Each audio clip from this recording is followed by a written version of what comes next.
Messieurs, chers amis, quelle que soit votre opinion à l'égard de l'Union européenne et des relations qui la lient à notre pays, soyez les bienvenus à cette conférence organisée à l'occasion de l'Assemblée générale statutaire de la section genevoise du nouveau mouvement européen suisse.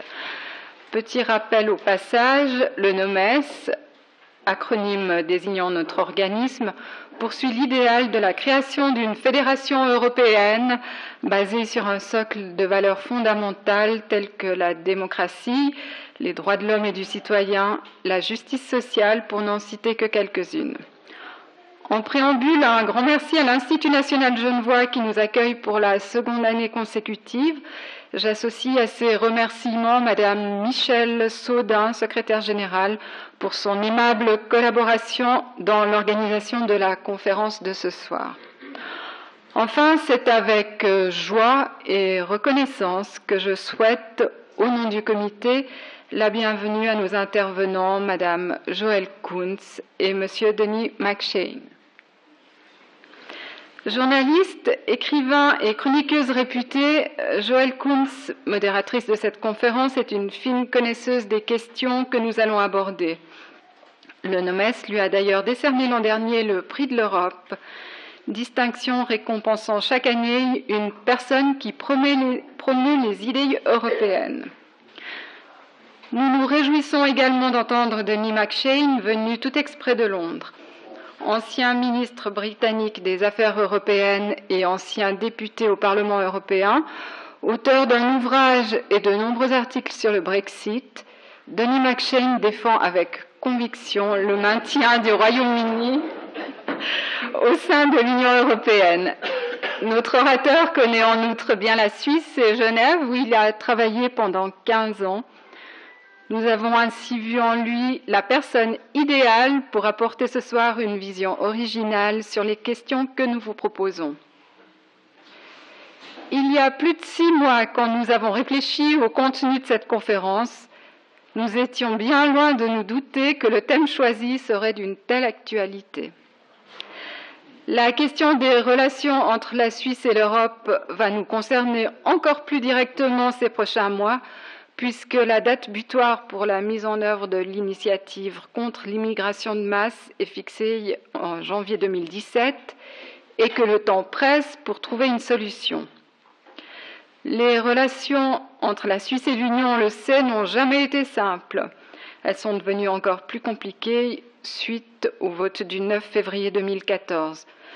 Le Conseil fédéral n'a pas la tâche facile dans la mise en œuvre de l'article constitutionnel exigé par les initiants. Le feuilleton que nous suivons depuis des mois atteste de l'impossibilité de concilier le nouvel article constitutionnel avec la libre circulation. Et nous voilà à la veille de la votation sur l'initiative pour le renvoi des criminels étrangers qui porterait une nouvelle atteinte à la libre circulation si le texte est accepté. Quand bien même l'Union européenne s'est montrée ferme sur le respect de ses principes fondateurs, elle reste ouverte à la discussion.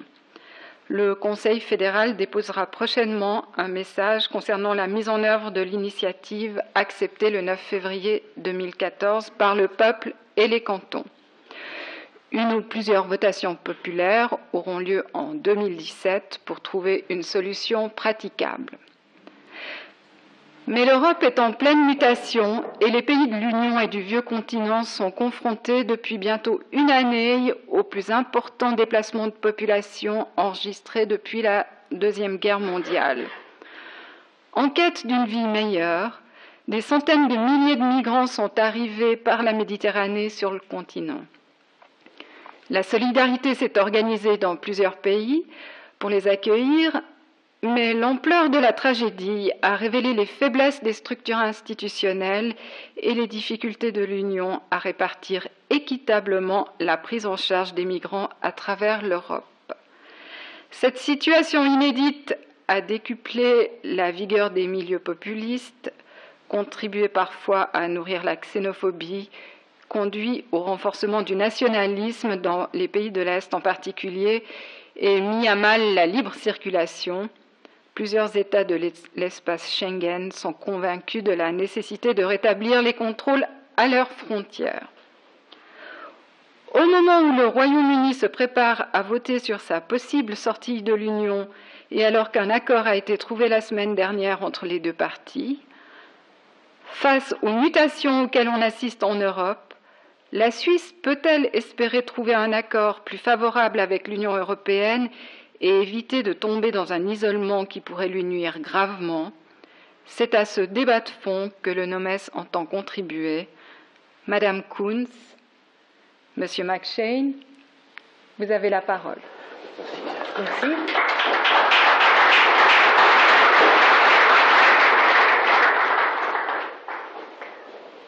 Bonsoir à tous, merci d'être si nombreux. Je ne sais pas s'il faut vraiment, il ne faut pas insister beaucoup pour présenter Denis McShane parce qu'il écrit tellement dans tellement de journaux de la presse francophone que vous l'avez déjà certainement lu ou dans les articles ou dans ses livres. Je vais vous dire 2-3 mots quand même pour ceux qui auraient raté le dernier papier quand même.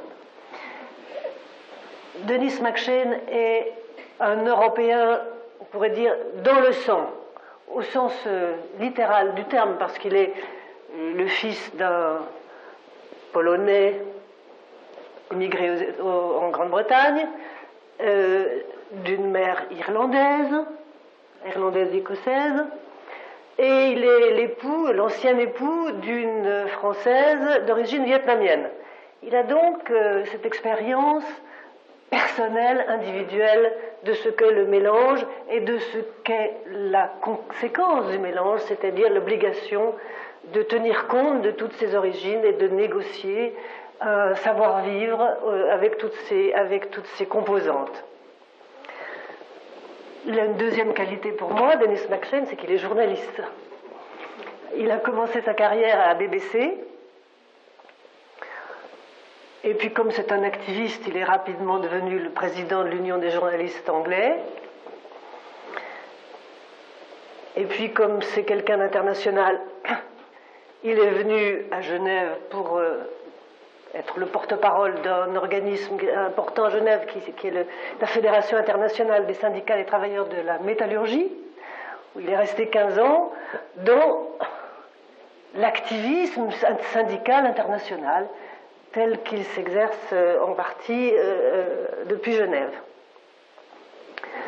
Mais comme c'est un politique, il n'avait quand même qu'un désir, c'était de rentrer en Grande-Bretagne et de faire de la politique. Donc il a été élu en 1994 député travailliste d'une circonscription qui était à ce moment-là vacante, Rotherham. Et comme c'est quelqu'un qui sait se faire connaître et qui sait agir et qui sait parler et qui n'a vraiment jamais sa langue dans sa poche, il a été remarqué par Tony Blair, qui en a fait son ministre des Affaires européennes entre 2002 et 2005. Relation compliquée parce que Denis McShane dit vraiment toujours ce qu'il pense. À part ça, il écrit des livres, il est un journaliste politique ou un politique journaliste. Ce mélange formidable d'un journaliste qui fait de la politique, qui se donne le droit de faire de la politique, et d'un politicien qui se donne le droit de faire de la communication. C'est quand même un mélange rare et formidable. Et voilà, vous avez Denis McShane comme exemple. Il a écrit sur Solidarnosc. Il a écrit sur Mitterrand. Il me racontait qu'il a écrit un livre sur Mitterrand, ayant remarqué en 1980, les Américains pensaient que Mitterrand était un communiste. Et donc, il fallait tout de suite leur expliquer qui était François Mitterrand.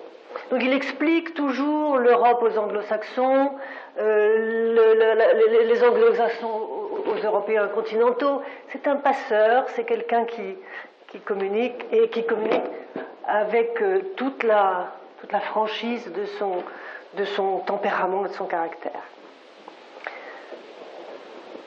Ça, c'est son dernier livre. Il n'y a pas besoin de moi pour le présenter. Hein. Et j'en ai fait une petite enfin, une chronique dans le temps. Et j'ai trouvé que ce livre était formidable parce que il raconte, au fond, l'état des forces politiques en Grande-Bretagne, qui nous fait comprendre donc, ce qu'on lit aujourd'hui.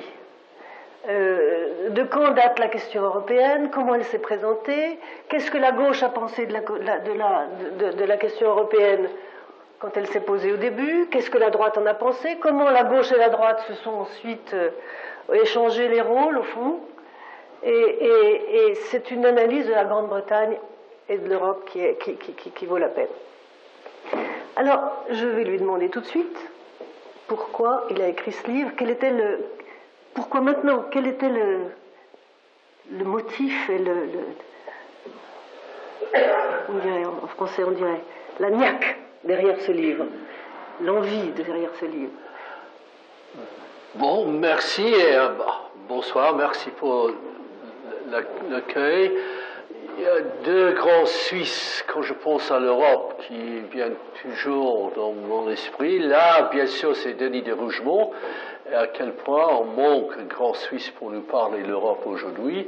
Il y a aussi un député, un conseiller national qui s'appelle Tiziani dans le SVP-UDF, parce que moi j'arrive tous les ans pour faire une semaine de ski parlementaire. Même maintenant, dans la Chambre des communes, on m'invite à faire partie de l'équipe britannique parce que je sais skier. Tis et moi, on a échangé des points de vue. Il est mort d'un cancer il y a 2 ans, très, très tristement. Et j'ai dit une fois, je dis, Tis, kommt die Schweiz diese Jahrhundert in den Euro? La Suisse arrive dans les Jahrhundert, Dennis. Nein, nicht diese Jahrtausend. Donc, c'est là, cet rejet de l'Europe qui est très suisse, passionné. Tous mes amis pour le Brexit rêvent que l'Angleterre devienne une Suisse un peu plus grand. Quand je leur explique que ça implique Conseil des ministres permanent qui ne change jamais, où toujours les socialistes sont représentés. Ah non, c'est pas ça qu'on veut. Et que chaque petit canton peut décider, c'est un peu sur leur... Non, pas ça. Ils ont une idée simplement comme la Suisse de Guillaume Tell et que le tyran s'appelle le tyran autrichien. Gessler, oui, que Juncker ou Tusk, tous les Gessleriens qui veulent submerger les Anglais et ils veulent faire du Royaume-Uni le 25e canton suisse. Donc ça c'est leur rêve. Pour répondre à ta question, très simple, j'étais à Saint-Moritz, parce qu'il faut aller de temps en temps skier chez les pauvres, au moment le discours de M. Cameron, janvier 2013, où il a annoncé que s'il est réélu, il va organiser un référendum, un plébiscite sur l'adhésion du Royaume-Uni à l'Union européenne. Et 2 semaines plus tard, j'étais chez des amis à Paris, Laurent Geoffrin, que tu connais, directeur de l'Obs, directeur du Libé maintenant, et des autres. Ils m'ont posé des questions. C'est quoi toute cette histoire, Denis, d'un référendum? C'est absurde. Ils jouent à croire Cameron. C'est que pour faire... Il a terreur de UKIP, il va faire plaire à Rupert Murdoch. J'ai dit non, honnêtement, c'est beaucoup plus profond. Il y a des courants, des tributaires hostiles à l'Europe chez nous, les courants politiques, de la presse, des patrons culturels, maintenant tout mélangé avec la question d'immigration. Et si tous ces tributaires ou courants peuvent arriver à former une confluence dans une votation, plébiscite, un référendum sur l'Europe, ça peut nous amener en dehors de l'Union européenne. Il dit, ah, ben c'est très intéressant, c'est pas ça, on pense simplement c'est une gadget de Murdoch ou UKIP, il faut que tu nous écrives. Donc j'ai commencé à expliquer un peu moi-même, peu aux amis français, et donc ça c'est le résultat de cette livre qui en effet c'est une histoire politique des rapports entre les Anglais, l'Angleterre, le Royaume-Uni et l'Europe, tous confondus. Depuis la fin de la Deuxième Guerre mondiale. Il y avait un homme que j'admire énormément, Ernest Bevin, grand secrétaire, ministre des Affaires étrangères après la guerre, travailliste, qui ont refusé d'entrer dans le premier plan Schuman, la communauté d'acier et charbon. Et non, non, non, non, non, non, si une fois vous ouvrez cette boîte de Pandore, énormément des chevaux de Troie vont sauter dehors. Et donc, on avait cette confusion sur l'Europe pendant toute notre histoire. Je n'ai pas le temps de faire un examen historique. Et je crains, parce que nous n'avons pas l'habitude des plébiscites. On n'est pas suffisamment suisse. Madame Thatcher a dit qu'un référendum, c'est, comment on dit device, c'est un outil. Un outil des démagogues et dictateurs. Excusez-moi, mes chers amis suisses. Le Lord Acton, notre plus grand historien du XIXe siècle, c'est lui qui a dit que tout pouvoir est corrompt, on dit corrompt, mais le pouvoir absolu est corrompt totalement. Exactement, corrompt merci. absolument. Mais Acton a dit que les référendums sont très néfastes parce que ce n'est pas la délibération de la décision. Donc c'est une défense du système parlementaire anglais. Vous avez les représentants du peuple qui organisent leur débat. À la fin de leur débat, c'est la décision. On ne laisse pas le peuple avoir le mot à dire. Non, c'est pas très suisse tout ça. Bon, et depuis, au début, j'ai sorti cette cette version janvier et février dernier. On ne savait pas si M. Cameron allait gagner les élections. Et les sondages ont dit non, il va perdre. C'est le même sondeur qui dit on va faire Brexit. Et bien sûr, si M. Miliband a été élu, il aurait refusé de cet référendum. Mais le peuple a décidé en faveur de M. Cameron, donc il est obligé d'organiser ce plébiscite.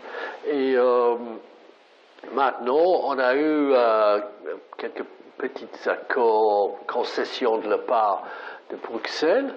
Et M. Cameron, qui a passé toute sa vie active comme politicien, eurosceptique, je ne dis pas absolument faut sortir, mais toujours grand critique, très hostile à l'Union européenne, et tous ces ministres aussi, maintenant, ils sont tous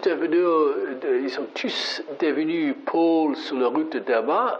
Saul sur la route de Damas est devenu des pôles pro-européens. Si ça va convaincre le peuple ou pas, on ne sait pas. Mais c'est une question de haute importance pour le monde, surtout pour la Suisse, parce que si on aura le Brexit, terminer l'idée d'un compromis, un accord entre la Suisse et Bruxelles, à mon avis, il y aura des problèmes, même s'il n'y en a pas un Brexit. Mais on a une Union européenne actuellement très, très centrifuge. On voit cette force qui pousse des peuples et des nations en dehors de cette unité européenne. On crée des frontières, on érige les barbelés, chaque pays devient de plus en plus égoïste, n'est-ce pas? Parfois, on annonce aujourd'hui que M. Viktor Orban, le chef à Budapest, a annoncé l'organisation d'un référendum en Hongrie sur la question d'accepter les quotas proposés par Mme Merkel de l'immigration. Et si chaque pays demande le droit d'organiser un référendum sur politique X, politique Y de l'Union européenne, à mon avis, sera terminé. Peut-être au lieu que la Suisse décidant de se européaniser, c'est l'Union européenne qui décide de se suicider, ou même de se suicider, parce que le référendum marche très très bien pour les Suisses, mais à l'échelle plus grande, c'est une façon de bloquer. Je pose la question. Alors ici, on est tous des savants, des hyper intelligents. Donnez-moi le nom du dernier pays européen qui a décidé, à travers un référendum démocratiquement organisé, de sortir d'une grande organisation internationale.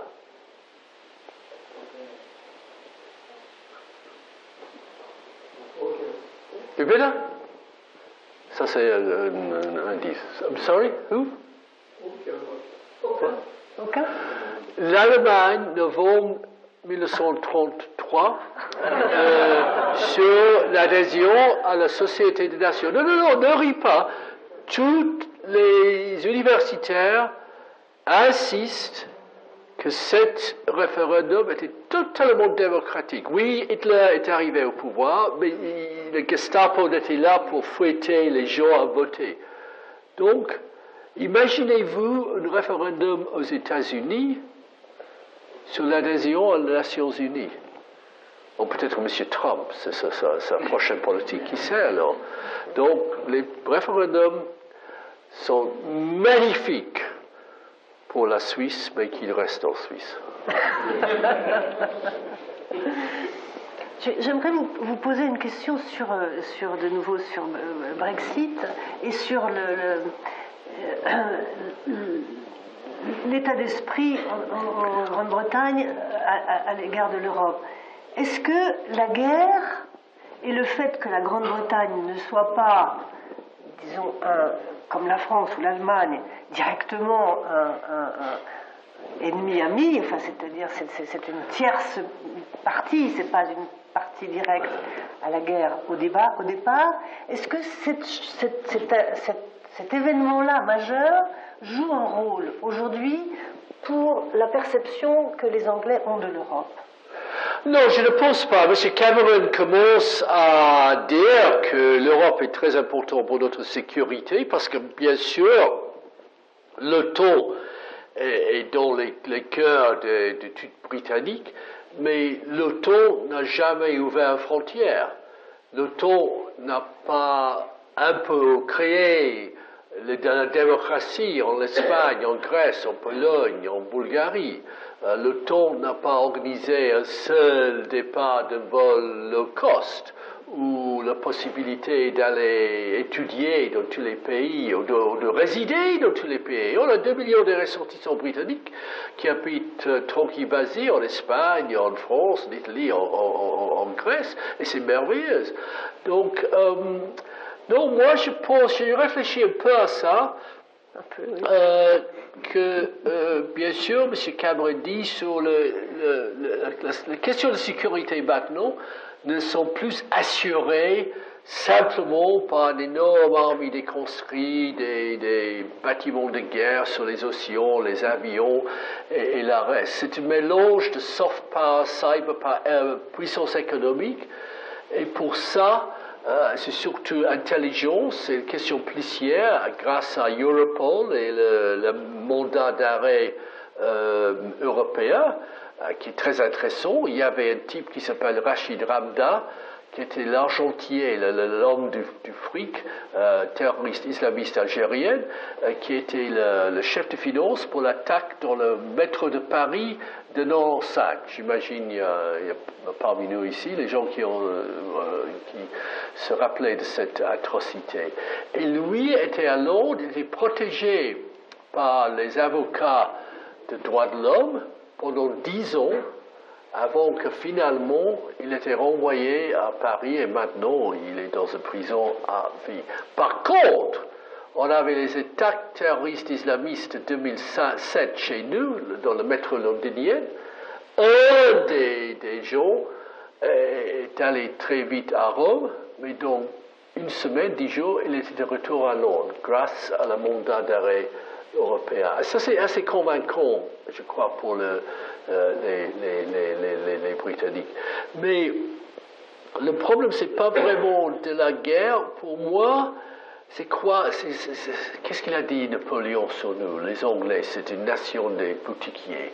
C'est le commerce, c'est du fric.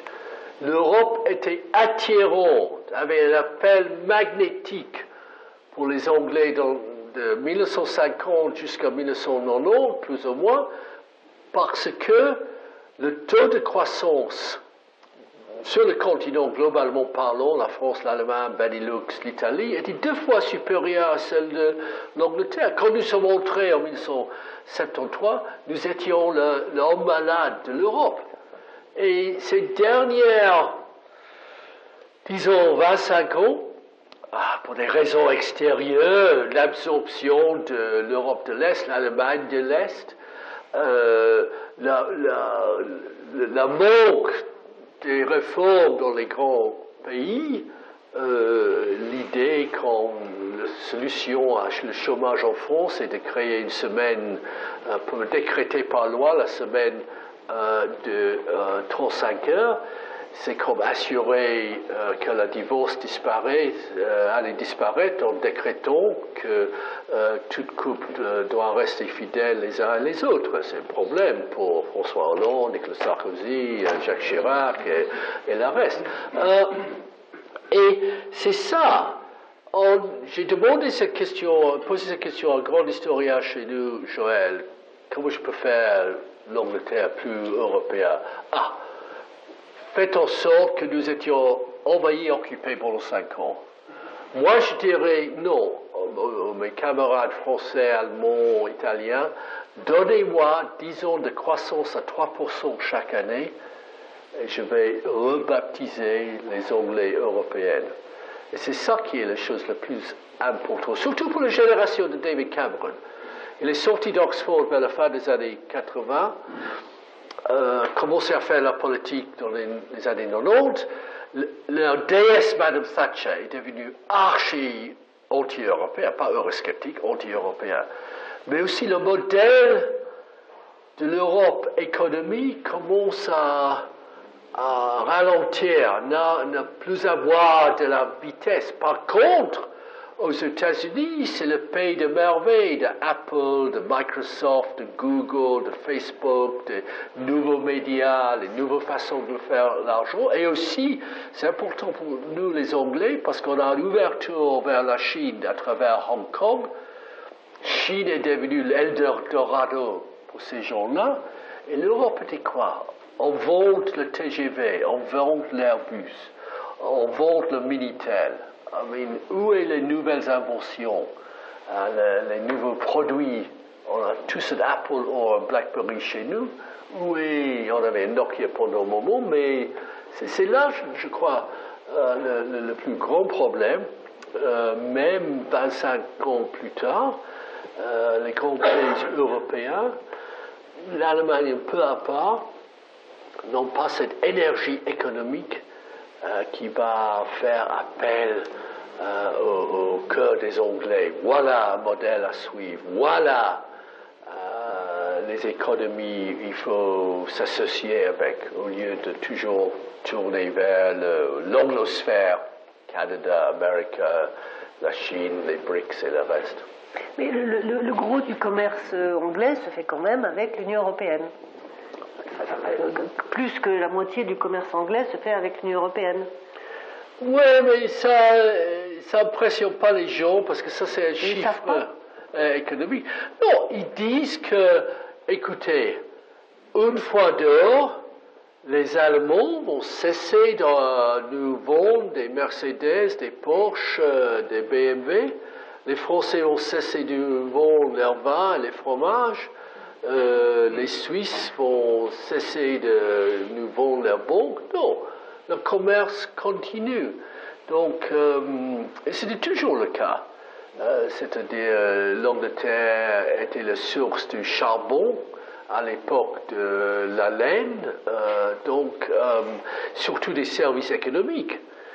c'est ça qui est extraordinaire. Et là, franchement, j'ai des critiques vis-à-vis des banques suisses qui fait fortune à Londres. C'est curieux, mais la moitié de la commerce de l'euro, donc une devise est aussi un produit qu'on échange et on fait une rôle là-dessus. La moitié de tous les échanges sur l'euro a lieu à Londres. Derivative trading, clearing, c'est-à-dire où on fait légalement que j'accepte votre proposition. Tout ça à Londres. Et c'est la seule devise dans le monde où ça est permis parce qu'aux États-Unis, en Chine, Japon, on insiste que le commerce du devise a lieu dans la juridiction, dans le pays qui est émetteur. Et les banques suisses, à mon avis, peuvent jouer un rôle important en annonçant, parce que certainement avec le Brexit, toutes les boîtes basées en Angleterre vont perdre leur Single European Passport, passeport unique européen, je ne sais pas le mot en français. C'est-à-dire, c'est ça qui est le passeport qui donne le droit à faire le commerce n'importe d'où dans le marché unique. Et déjà, il y a des boîtes qui ont annoncé, HSBC ont transféré 1000 traders à Paris. Monsieur l'ambassadeur grec à Londres, je fais des briefings pour les ambassadeurs, il m'a dit qu'il parlait de la plus grande banque athénienne de grec à Londres. Eux, ils font des plannings déjà pour transférer 2000 de leurs traders en Irlande. Ça va être un choc total. Mais c'est très curieux parce que toute la culture sur l'Europe ces derniers 15 ans chez nous, de la presse, de les dîners mondains, des cités, était eurosceptique. C'est extraordinaire. Il n'y a pas un autre pays comme ça. C'est impossible d'ouvrir un journal, et même les journaux dits libéraux pro-européens comme le Guardian ou le Financial Times, vous lisez un commentaire sur l'Europe, et c'est la première moitié, c'est en décrivant tous les problèmes de l'Union européenne, tous les maux de l'Europe. Et à la fin, on dit, à la fin, peut-être mieux vaut rester de Londres de sortir. L'enthousiasme européen est totalement non existant chez nous. Et donc, c'est pourquoi je crains que le moment venu du référendum, tous les référendums majeurs de ce siècle, en Europe, les grands référendums, quand le mot Europe était sur le bulletin de vote, on était perdu. La Suède et l'euro, le traité de Lisbonne, le traité constitutionnel en France, Pays-Bas, le traité de Lisbonne. Non, je parle de 7 siècles, depuis 2000. Le Maastricht était en 92. Et dernièrement, bien sûr, la votation ici, il y a 2 ans, vous mettez l'Europe quelque part dans le bulletin de vote, et les gens veulent donner un coup de pied à tout ce qui est l'Europe. Bien sûr, en 7 cas, pas en Suisse, mais en 7 cas, on peut dire qu'on a défendu le statu quo. Donc, on ne veut pas une constitution, on ne veut pas un nouveau traité de Lisbonne. Et les gens chez moi disent, ah oui, les Anglais aussi sont conservateurs, ils ne vont pas opter pour un grand changement du statu quo. Mais moi, je pense que la question de l'Europe est plus une question de la tête, du cœur, c'est plutôt des tripes. Et la question de l'Europe a des raisons que la raison ne connaît point. C'est-à-dire qu'on va voir une réaction après 15 ans d'être instruit par nos journaux et par tous les politiciens de droite, pas seulement UK, par M. Cameron et tous ses ministres, que l'Europe est négative pour notre pays, quand on va arriver à un non. Bon, alors, quand tu vas dans une assemblée, comment tu la défends, l'Europe ? Je fais énormément des blagues. Je commence toujours avec je faisais frappant à la porte, comme on fait les élections chez nous, en demandant à quelqu'un de voter pour le parti. C'est dans les élections européennes de 2009. Et on avait les listes des électeurs. Il y avait un monsieur avec un nom totalement hongrois. László Kovács, ou Thibaut Chamberlain, je ne sais pas, c'est hongrois, plus hongrois que ça, on meurt. Le porte ouvre, et c'est un petit jeune homme, pas très mal rasé, peut-être pas une douche cette semaine, je ne sais pas, au chômage. Et je dis, bonjour monsieur Chamberlain Kovács, Denis McShane, député ici, j'espère que vous allez voter pour le candidat du Parti travailliste dans les élections pour le Parlement européen jeudi prochain. Europe! Mais vous avez laissé tous entrer. C'est occupé, la ville. On n'entend plus l'anglais chez nous. Non, ça, moi je vote jamais pour l'Europe et je vote jamais Labour. Le reste de ma vie. Je dis, mais écoutez-moi, monsieur Kovács, vous sommez de porter un nom hongrois. Moi, mon papa est arrivé après le problème à Budapest. Et vous voulez dire qu'on aurait pu le laisser entrer dans l'Angleterre? Absolument, il devait rester en Hongrie. Je pense là, il faut le bon professeur Dr. Freud pour expliquer ces questions. Non, je dis simplement, oui, c'est question de la paix et la guerre. Nous sommes la première génération qui n'était pas obligée d'aller en Europe. Les Anglais étaient tous très près de l'Europe. On a des cimetières partout, des soldats. Et tous les 50 ans de 16e, 18e, guerre napoléonique, 18e, surtout 20e, on est obligé. Maintenant, on paye un petit chèque à la Pologne à travers les transferts budgétaires européens. Mais en 1939, on a beaucoup plus payé à la Pologne pour lancer toute une guerre et perdre énormément des jeunes hommes britanniques, énormément de trésors britanniques. Et ça qui a fait la différence. Je dis aussi, quel plaisir de prendre un vol EasyJet Ryanair, arriver sans question de visa, habiter, acheter une maison, résider, travailler, sans obligé. Quand j'ai arrivé à Genève, 79, on m'a déshabillé carrément, contrôlé pour, je sais pas, la tuberculose, le syphilis, toutes les maladies britanniques, permis de séjour, permis de... Contrôle de la population. Contrôle de l'habitant. Oui. Contrôle de l'habitant, ma foi, c'est un truc de Kafka, ça. Maintenant, c'est très, très suisse, très généreux. Je ne plains pas, mais je disais, tout ça maintenant est aboli. Et oui, je cite toutes les statistiques de la commerce, et je tâchais d'instruire les gens dans l'Europe de mon enfance jusqu'à ma quarantaine, qui n'était pas libre. Et tout ça, on a aboli. Et oui, on paye un tout petit peu. Il y a, le budget de l'Union européenne, c'est 1% de produit national brut européen. Donc, 80% est tout de suite renvoyé dans les nations pour subventions agricoles et politiques régionales, infrastructures. Il y a 15% de 1%, sixième de 1% qui reste à ces méchants de Bruxelles à dépenser comme ils veulent.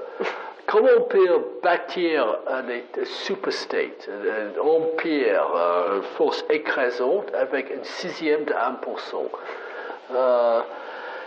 Et je tâche, la plupart des meetings, on me jette dans la figure que les mythes, que que les comptes européens sont jamais audités. C'est pas vrai. Ces derniers 7 ans, le compte d'auditeur, qu'on dit auditors, L'audit, on dit l'audit maintenant. le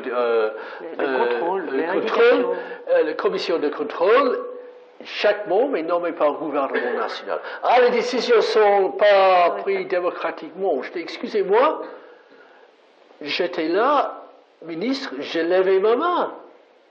Oui, on n'a pas toujours la majorité, mais toute décision européenne est le résultat d'un long processus totalement démocratique. On n'aime pas le Parlement européen. Oui, moi je veux associer le boulot des chambres des communes et des autres parlements aux travaux du Parlement européen, mais quand même, c'est nos représentants. Oui, ils ne sont pas cachés, ils ont fait des permanences locales, allez leur parler. Et oui, c'est difficile que tout le monde ne parle pas l'anglais. Mais c'est un plaisir parce que c'est quoi l'Europe, cet monstre fédéraliste écrasant l'identité des nations? Au contraire, on a eu un vrai printemps des nations, pas le Faust des années 1846, 7, 8, mais un vrai, on a plus de nations en Europe que jamais, avec une vraie identité. La Slovaquie, cette nation, le pays balkan, le pays tchèque, le pays baltes, qui franchement, qui n'existait pas quand j'avais 20 ou 30 ans. Je savais qu'ils étaient là, mais ils n'avaient pas d'identité. La Pologne, oui, la Tchécoslovaquie, oui, mais pas vraiment les pays baltes. Et aussi, on donne le droit à des régions dites nations, l'Écosse, la Catalogne, d'avoir une énorme identité. On protège les langues, la culture différente, des livres, des films, de la musique, de l'opéra, de la poésie, est maintes fois plus protégée. C'est énormément difficile. De Gaulle s'est plaint comment on peut gouverner un pays qui produit 300 fromages. Et donc, comment on peut gouverner cette Europe qui est maintenant plus d'identité nationale et culturelle que jamais. On dit, il y a trop de bureaucrates. Je dis, mais messieurs, mesdames, le BBC a plus d'employés, ou la ville de Birmingham a plus de bureaucrates que la Commission européenne. Mais non, ils ont tous cette idée en tête que l'Europe est dominante sur de Louis, écrasant, qui prend trop d'argent, qui a un budget hors de contrôle, plein de corrompus. Qui c'est le noyau dur pro-européen qui peut éventuellement rayonner dans cette campagne? Pour le moment, M. Cameron, il utilise comme son plaidoyer l'accord, le deal qu'il a obtenu à Bruxelles il y a 10 jours. C'est vrai que les leaders européens ont fait tous pour lui donner des concessions, des gadgets qu'il peut annoncer comme un grand changement. Comme on dit, le papier blanc du gouvernement qui vient d'être publié cette semaine est intitulé « Un statut spécial dans une Europe réformée ». Honnêtement parlant, l'Europe n'est pas tout à fait réformée. Les Anglais ont eu quelques concessions. Par exemple, dans un prochain traité, les Anglais peuvent obtenir un protocole, c'est une espèce d'appendice au traité, disant que les phrases « une union toujours plus étroite » n'appliquent pas aux Anglais. Quand, je ne sais pas, vous les experts sur l'Europe, si vous le savez, quand j'étais ministre des Affaires européennes, on a totalement ôté cette phrase de la Constitution. Le traité signé de la Constitution. Cherchez-le, on peut le googler, et c'est impossible de trouver Ever Closer Union, union toujours plus étroite. Il n'y a pas un seul Tory qui est venu pour dire merci d'aider, ces 3 mots sont horribles, sont terribles, merci pour l'avoir biffé de le traité européen. Donc c'est peu une artificielle, un homme de paille si vous voulez. Aussi, il a obtenu des mots sur la question des rapports entre le City et le reste de l'Europe, surtout la zone euro. La City craint que, une fois une union bancaire qui arrive, qui est vraiment une union bancaire, qui n'est pas encore le cas pour les raisons qu'on connaît, ils vont décider des règlements sur l'utilisation de la zone euro, comme par exemple demandons que le clearing a lieu dans un pays de l'Union de zone euro. Et c'est des mots très compliqués, assez difficiles à interpréter. C'est des langages parfaitement européens qui veut dire tout c'est n'importe quoi. Chacun peut l'interpréter à son gré. C'est suffisamment pour M. Cameron à dire voilà, mais fais gaffe, si la décision est pour Brexit, tout ce qui est dans cette deal est terminé. Et j'en suis certain que Bruxelles et la Banque centrale européenne et les puissances de la zone euro vont rapidement faire introduire de nouveaux règlements qui vont être très nuisibles au City de Londres. Il y a aussi toute petite chose qui c'est compliqué. On a dit, le Lord Palmerston a dit sur le problème de Schleswig-Holstein, entre le Reich allemand et le Danemark à l'époque, qui est énorme. C'est pire que le Chypre du Nord aujourd'hui. C'est un problème qui a cassé les jambes de tous les ministères étrangers dans les années 1850, je ne sais pas où. Et il a dit une fois, Schleswig-Holstein. Il n'y a que 3 gens dans le monde qui ont compris le problème. Un est mort, un est devenu fou, c'est dans un asile, et moi j'ai oublié. Et c'est un peu ça aussi avec ces questions des allocations. On a chez nous un supplément pour les très mal payés, qui est importé par Gordon Brown ou Tony Blair des États-Unis. Là-bas, ça s'appelle Earned Income Tax Credit. Donc, en effet, c'est un impôt sur le revenu négatif. Si vous travaillez pour un employé, normalement vous devez avoir une famille, ou 2 enfants à la charge, et votre paye si bas, c'est au-dessus du niveau minimum pour maintenir une vie familiale, vous avez un supplément sur votre fiche de paye. Ce n'est pas une allocation assistanat comme... Surtout pas. Non, c'est un peu différent. Et donc, ce qui est un grand problème pour nous, parce que l'économie britannique, depuis l'ère de Tony Blair, Brown, et maintenue par Cameron, c'est-à-dire 7 siècles si vous voulez, tourne pas mal, mais sur la base d'un emploi massif des gens très mal payés. Donc c'est une économie des services, des sandwich bars, de la construction, de s'occuper des vieux dans leurs foyers, etc. Et on a fait importer 2 millions des ressortissants européens. Pour faire ça.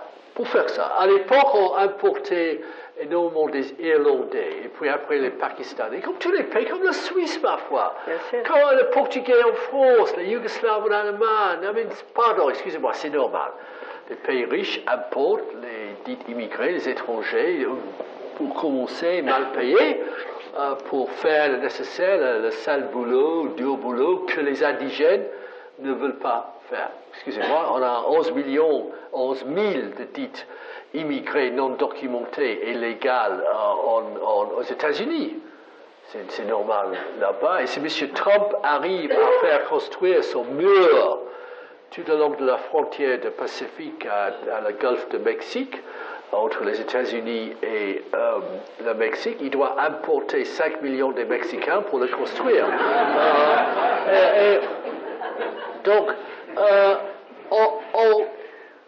c'est un vrai problème social. Excusez-moi, mais j'étais représenté à une circonscription très populaire. C'est un long oui, pour vous donner l'équivalent en France. Pays de charbon, acier, pauvre, déindustrialisé, non, des gens sont en chômage. Et vous faites entrer dans cette économie, cette marché du travail, des étrangers, et c'est délicat. Vous avez, dans le grand supermarché, l'équivalent de Microcorp, vous avez les deux couples sidérurgistes et sa femme à la retraite, revenu absolument très très bas, avec leur petit panier, cherchant de special offers, les choses bon marché, les choses achetées, donc la date limite est arrivée ce jour-là. Et vous avez l'énorme Nana Bulgaria avec son chariot rempli, hurlant dans son téléphone à son mari, qu'est-ce qu'il faut commander, qu'est-ce qu'il faut acheter. Et on voit sur le visage des couples à retraite, est-ce que c'est notre pays? C'est pas un problème en Espagne. Parce que dans n'importe quel supermarché sur les Costas, et c'est un grand nana anglais, ça. Ils sont, wow, okay, wow, now we got tomato ketchup, wow! Et on fait nos petits efforts. Il y avait 700 000 Anglais qui habitent l'Espagne, et dernier compte, il y a 10 qui parlaient espagnol. Mais l'Espagne est fascinante, pardon, c'est absolument fascinant. 2004, il y avait 200 000 Romains en Espagne. 2010, il y avait 850 000. Hein? Une énorme explosion. Roumains, Romanians. Roumains, excusez-moi. Mais est-ce que vous avez entendu une histoire depuis l'Espagne d'un bloqueur ou un Murdoch qui faisait UKIP contre ces gens-là? L'Espagne est pour moi très curieux.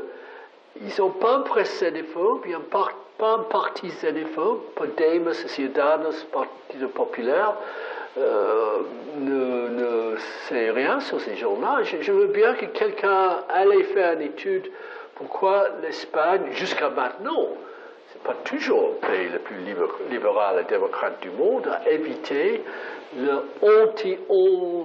anti-xénophobie ou le anti-étrangéisme qui certainement est très important ici, en France, chez nous, maintenant l'Allemagne, Autriche et... OK. Et ça a certainement provoqué un ressentiment. J'ai mon fils qui obtient un boulot, mais il y a toujours ces Polonais, Slovaquiens, il vient d'ouvrir une épicerie. J'ai ma fille qui n'obtient pas un appartement HLM social, mais tous ces étrangers ont le droit à des allocations familiales pour les enfants et le reste. Et donc Cameron a cherché à obtenir une certaine limitation sur l'octroi immédiat d'une partie de ces allocations. En somme d'argent, c'est assez peu, et toutes les études disent que ça ne freine pas un seul étranger venant travailler chez nous. Mais à Londres, on entend l'italien, l'espagnol et le grec, parce qu'eux aussi, les victimes de le crash, ils sont arrivés pour devenir les baristas, etc. chez nous. L'Angleterre est devenue l'employeur de dernier ressort en Europe, franchement, 7 siècles. Je dis pas que c'est pas une mauvaise chose.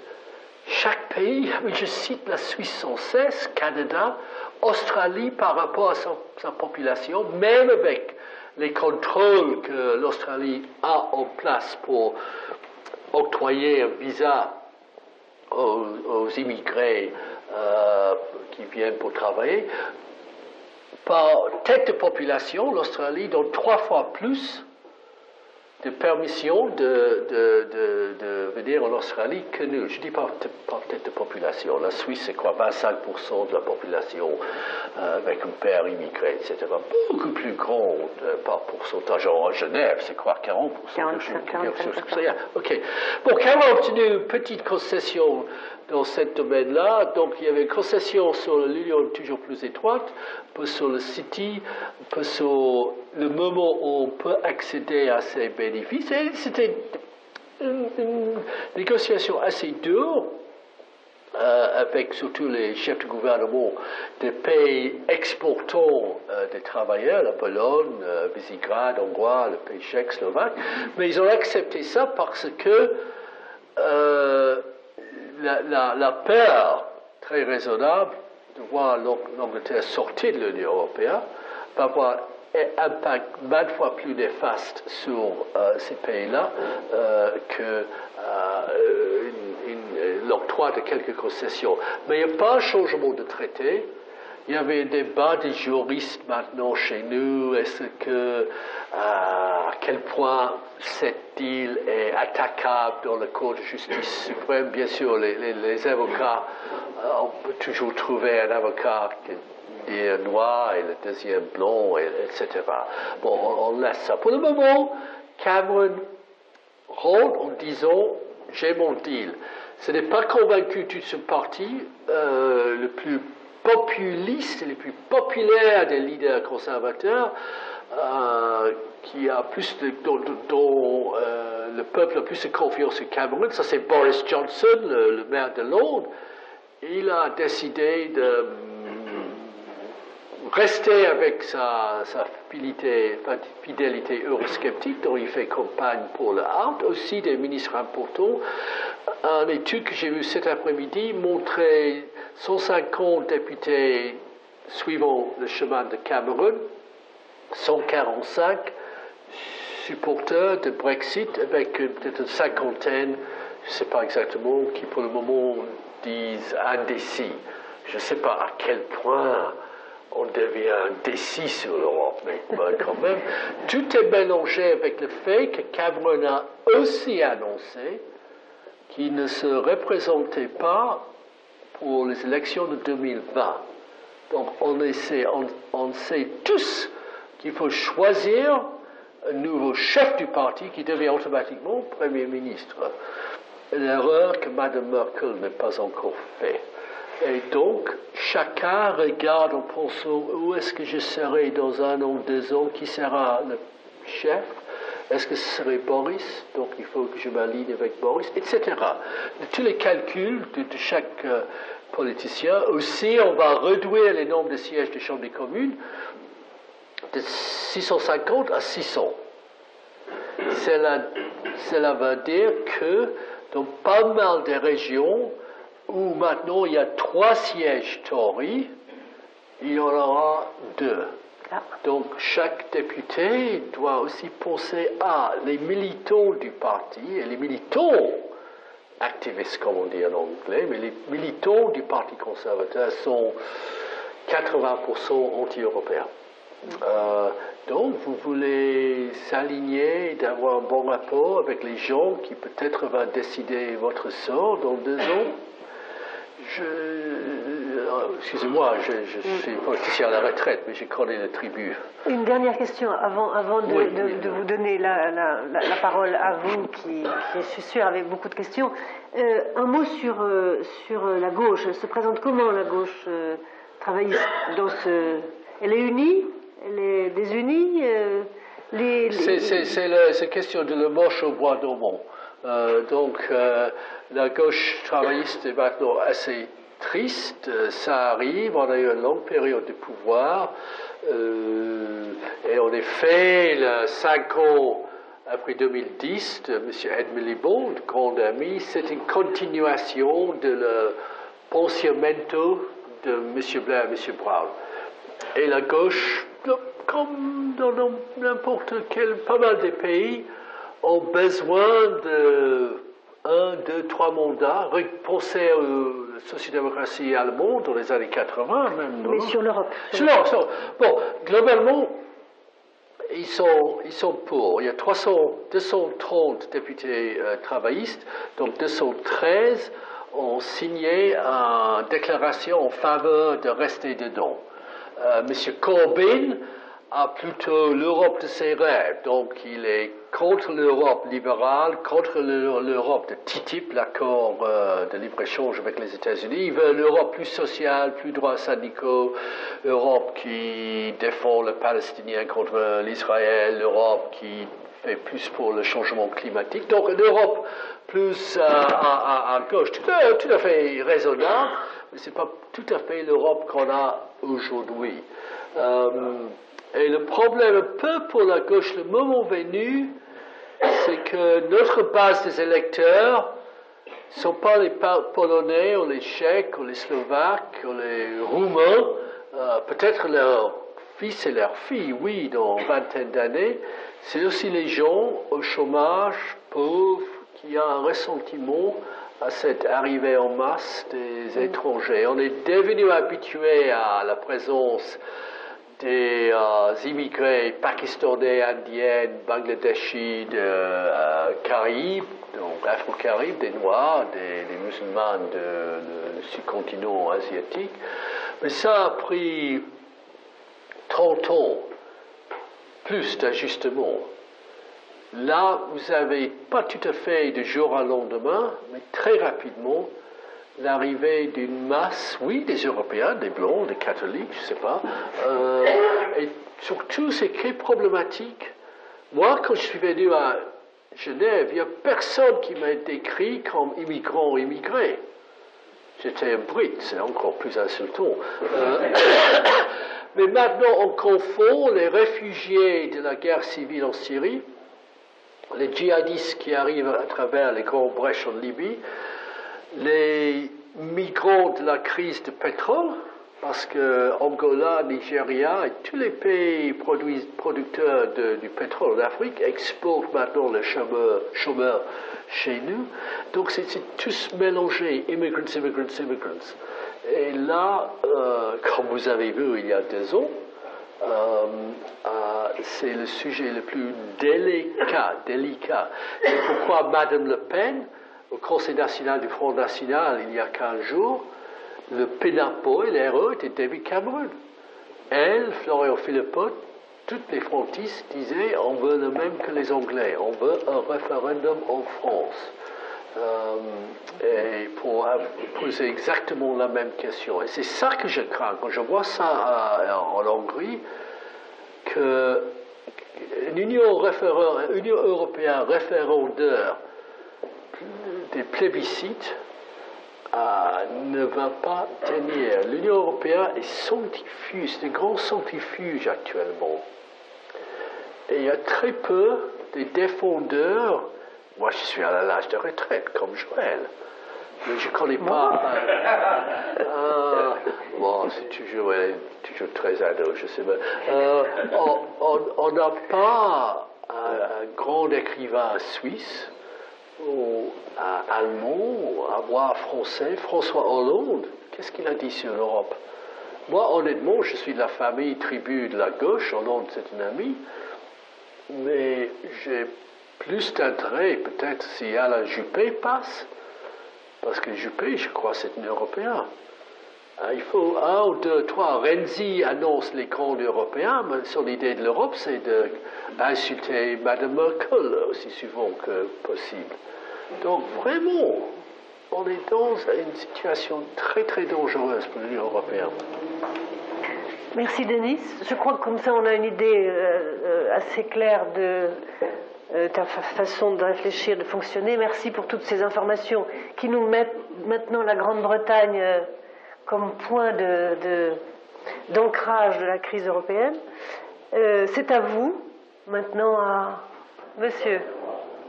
C'est vrai que ça fait maintenant 40 ans déjà, mais est-ce que, fondamentalement, au départ, l'adhésion de la Grande-Bretagne à l'Union européenne n'était pas basée sur un énorme malentendu congénital? Parce que j'ai l'impression que sa motivation était uniquement mercantiliste et libre-échange, Bon, ce qui est une motivation honorable, mais ce n'est pas tout à fait la motivation qu'avaient les membres fondateurs et même les autres, on peut dire, de l'Union européenne. Oh, ok. C'est très intéressant cette question. C'est une accusation. Non, c'est une reproche régulièrement fait et je l'accepte, je l'assume. Mais j'ai vu cette semaine un magnifique petit documentaire de télévision sur le référendum de 1975 chez nous. Et chez nous, on dit toujours, c'est une tricherie, nous voulons entrer dans un marché commun, dans une zone de libre-échange, et on n'a pas annoncé clairement que l'Europe c'est un projet politique, il faut partager la souveraineté, et vous êtes tous des tricheurs. Mais cet documentaire, il y avait Madame Thatcher portant un pull avec tous les pavillons, drapeaux de pays de la communauté européenne, et elle est en train d'allumer avec un briquet des bougies, des grandes bougies rouges, une chandelle, une bougie pour la paix. Et on avait sur le papier, le brochure distribué à tous les foyers, on de l'Europe pour assurer la paix. Et là même, cette mot magnifique, que je dis en anglais parce que c'est de l'allitération, it is better to lose some sovereignty, c'est mieux perdre un peu de souveraineté than to lose our sons, que de perdre nos fils. Donc à l'époque, c'était nettement et clairement un projet politique aussi.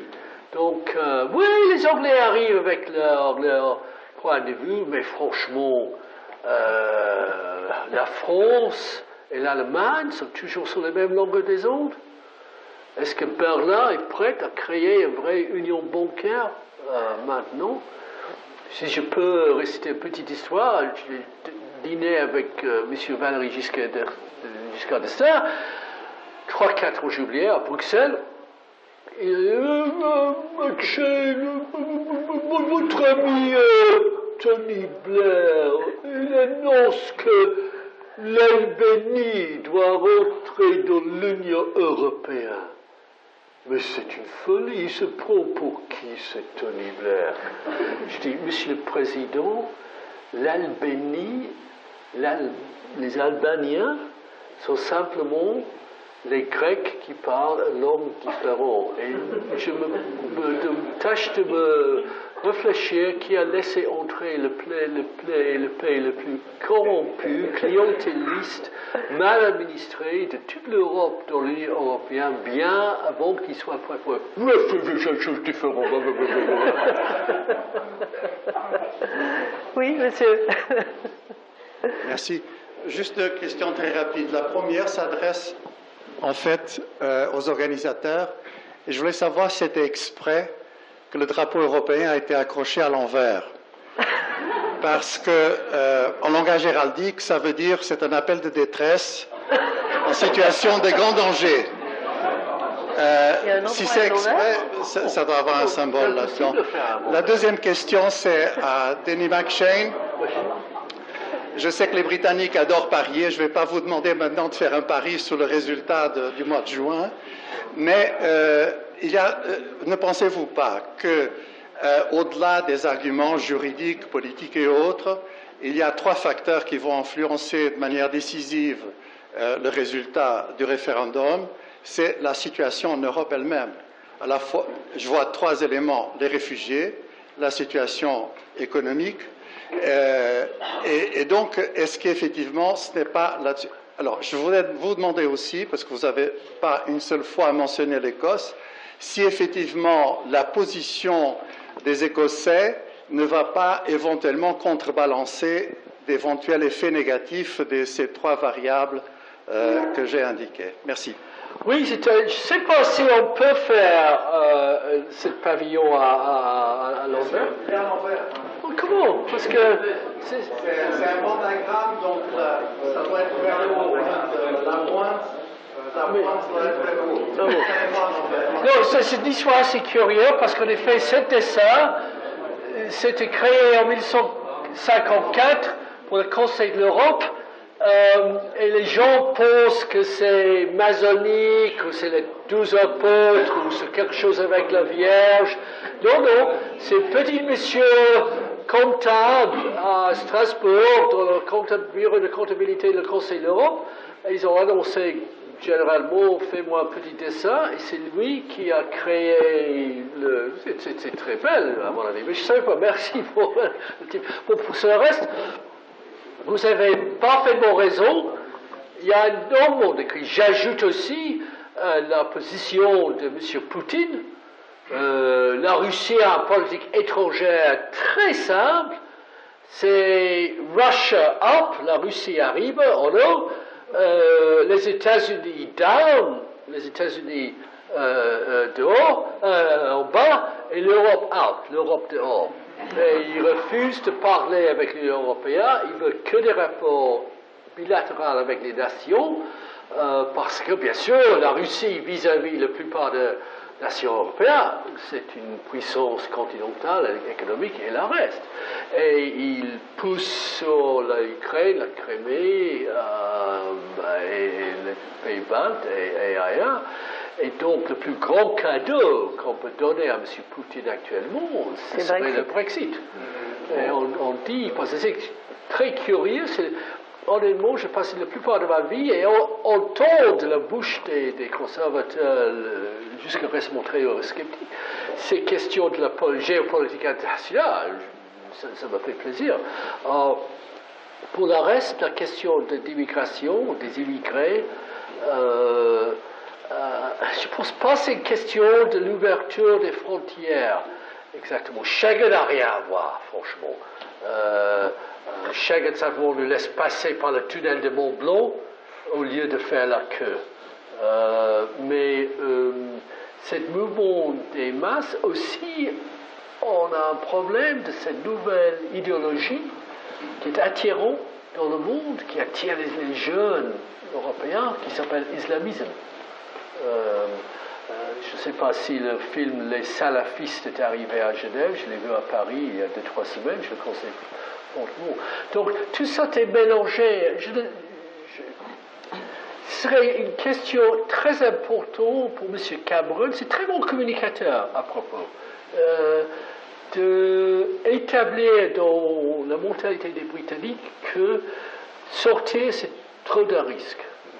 Trop dangereux. Oui, c'est pas parfait, oui, on aura tous des problèmes de l'après, mais quand même, c'est trop d'un risque. Je réponds sur l'Écosse aussi. À l'Écosse, j'étais en Écosse, famille là-bas, mon fils étudiant à l'université d'Édimbourg. J'ai jamais vraiment cru que les Écossais vont voter pour sortir. La grande différence, c'est que le mariage, la fusion entre l'Angleterre et l'Écosse date de plus de 300 ans. C'est trop de bénéfices mutuels, profits mutuels. Et jusqu'à la fin, quand il y a des vrais craintes que les Écossais allaient voter, non, aussi pour la même raison, donner un coup de pied aux élites Labour, aux élites londoniennes, aux élites richisme, l'élite bancaire, aux élites du fric. Londres, M. Cameron et les autres ont arrivé en disant on va vous donner plus d'argent, donc allocation plus large de budget totalement britannique pour l'Écosse, et aussi plus de pouvoir. Donc le Parlement écossais aura plus de pouvoir de faire sa législation sur des domaines. Et là, c'est un mariage, et on a décidé à la fin, bon, on restait sous le même toit, même si on n'est pas tout à fait prêt à partager un lit. Avec l'Union européenne, c'est plutôt une cohabitation de 40 ans que 40 ans. Et on n'aime pas les partenaires, on trouve qu'ils se douchent assez souvent qui demande toujours beaucoup de notre argent, qui insiste nous donner des ordres, de passer des petits règlements de la maison qu'on n'aime pas, et maintenant, ils invitent tous les parents pauvres de venir habiter chez nous.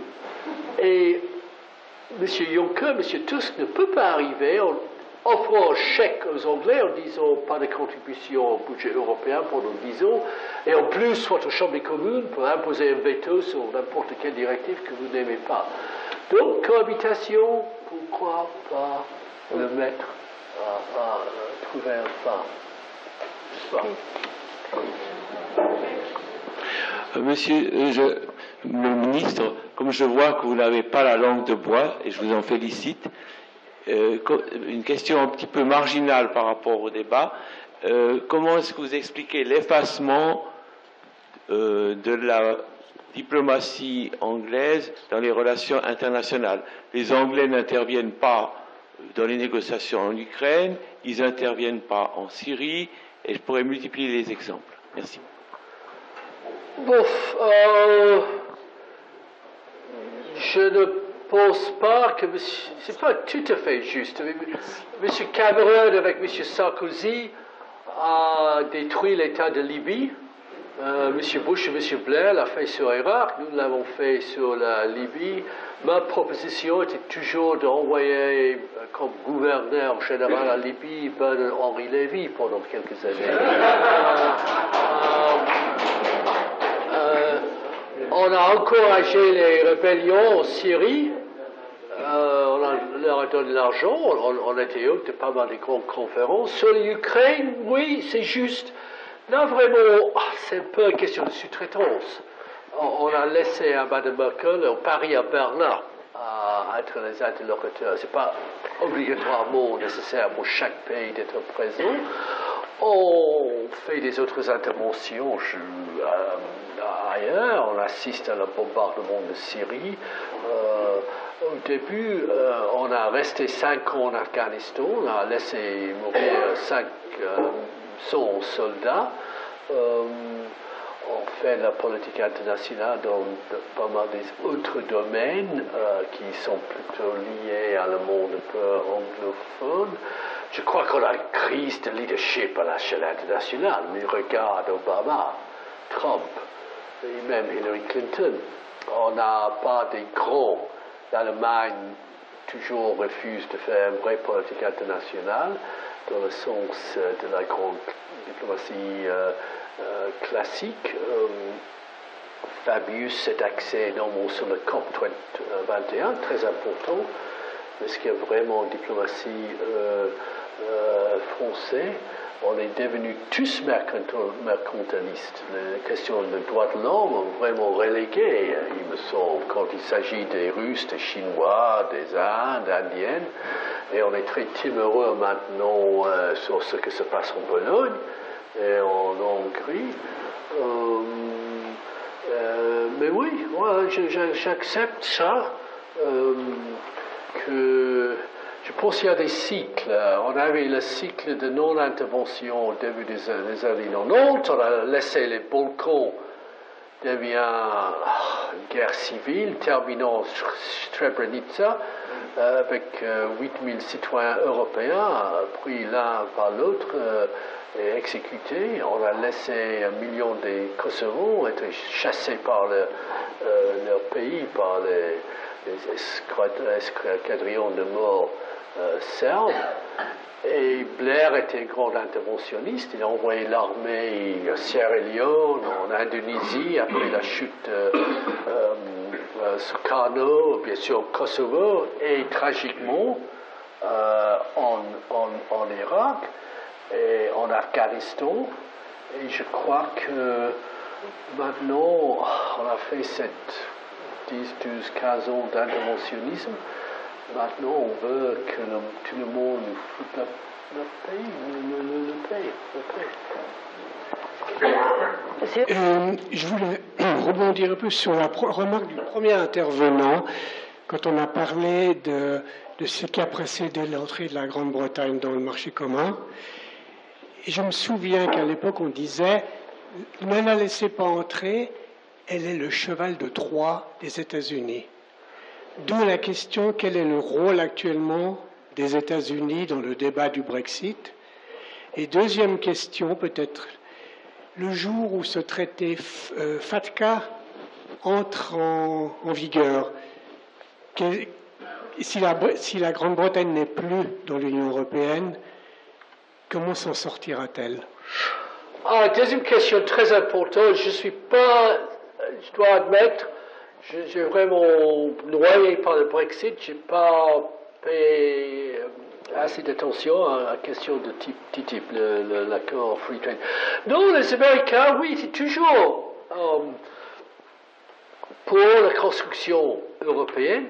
Le général Eisenhower a dit, je cite, « Le jour quand le traité de Rome a été signé était le plus grand jour de ma vie, plus grand même que la victoire dans la Deuxième Guerre mondiale. » Parce que Eisenhower, c'est un constructeur, pas simplement un guerrier comme General Patton.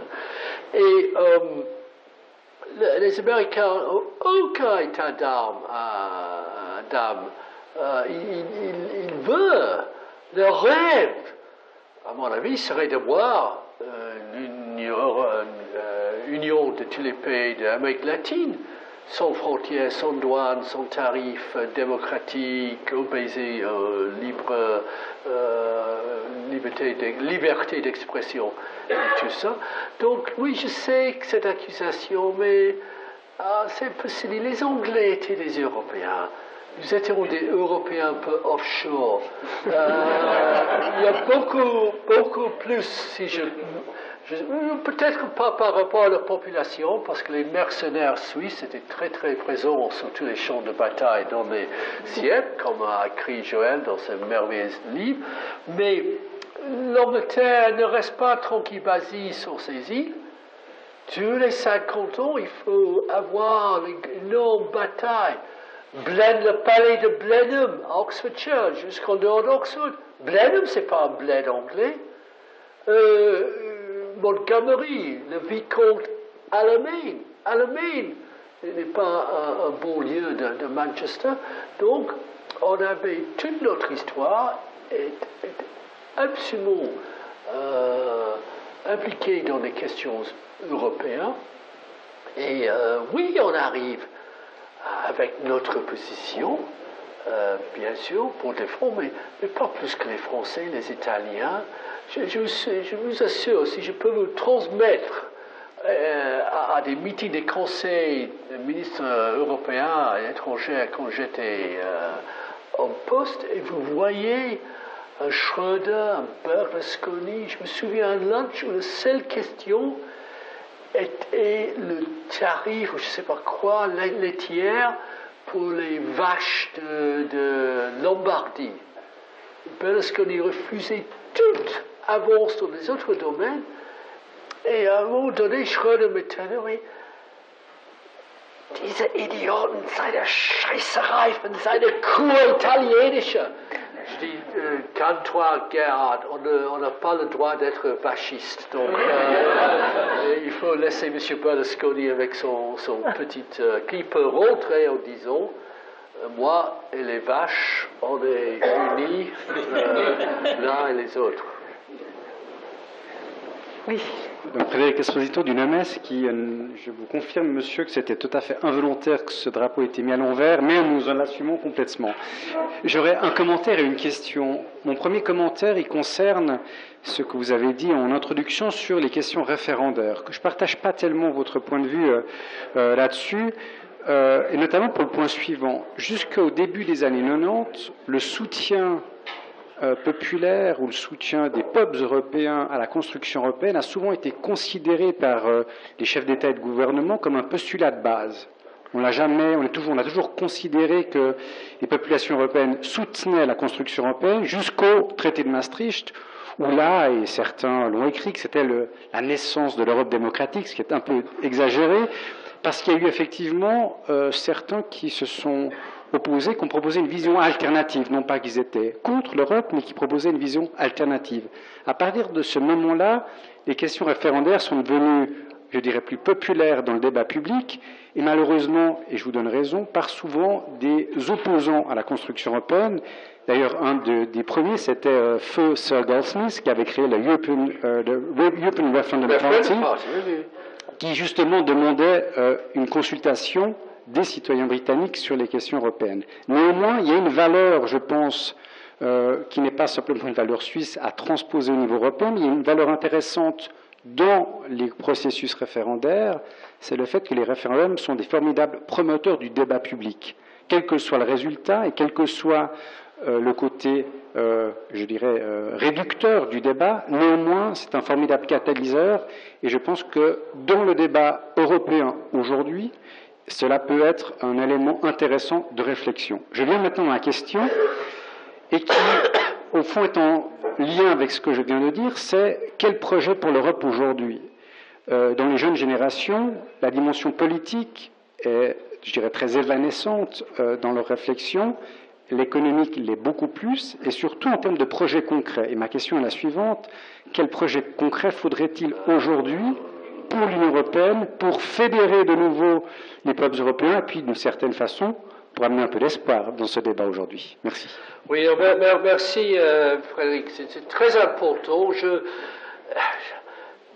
Je pense que parler des référendums en Suisse, c'est toujours délicat. Quand j'ai commencé ma vie plutôt du Parti travailliste, il y a très longtemps, au début des années 70, on venait d'abolir la peine de mort chez nous.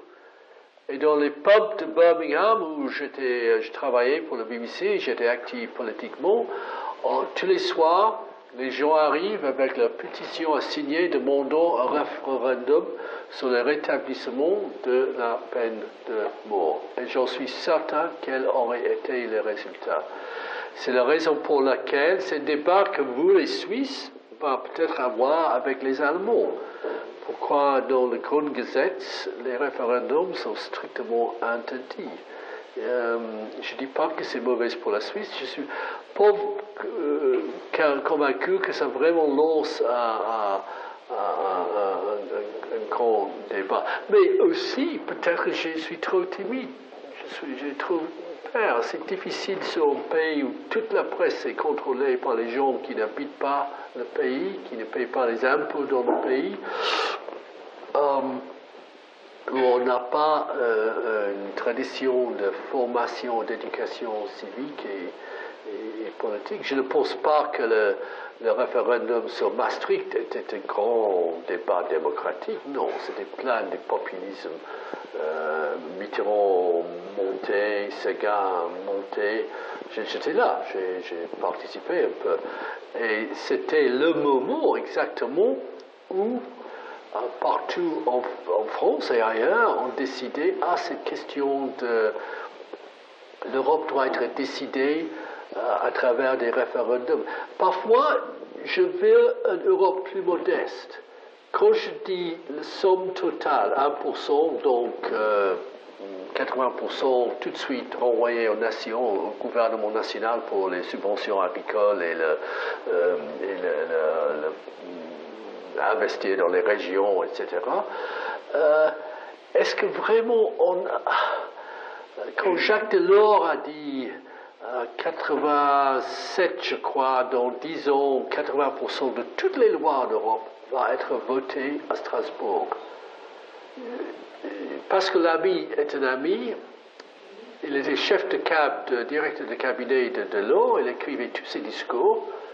Delors a ajouté cette phrase indépendamment de la texte. Et Pascal m'a dit, je l'ai écouté, j'ai dit, fuck. Parce que, en annonçant tout ça, Delors a dit à 2000 parlementaires en Europe, qui vraiment fait pas mal de boulot pour y arriver, vous êtes terminé, vous êtes les conseillers municipaux.